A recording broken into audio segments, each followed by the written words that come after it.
எலிசபெத்துக்கு பேறு காலம் நெருங்கியது.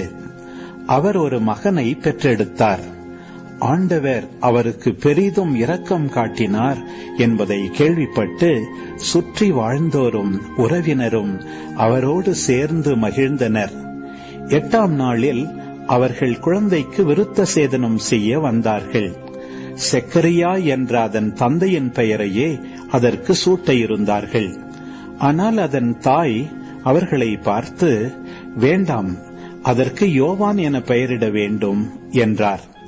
அவர்கள் அவரிடம், உம் உறவினருள் இப்பெயர் கொண்டவர் எவரும் இல்லையே என்று சொல்லி, குழந்தைக்கு என்ன பெயரிடலாம், உம் விருப்பம் என்ன என்று தந்தையை நோக்கி சைகை காட்டி கேட்டார்கள். அதற்கு அவர் எழுது பலகை ஒன்றை கேட்டு வாங்கி, இக்குழந்தையின் பெயர் யோவான் என்று எழுதினார். எல்லாரும் வியப்படைந்தனர். அப்பொழுதே அவரது வாய் திறந்தது, நா கட்ட வீழ்ந்தது. அவர் கடவுளை போற்றி புகழ்ந்தார். சுற்றி வாழ்ந்தோர் அனைவரும் இதை பற்றி கேள்விப்பட்டு அஞ்சினர்.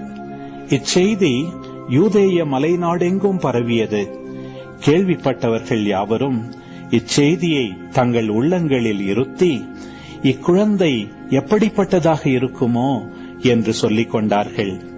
ஏனெனில் அக்குழந்தை ஆண்டவருடைய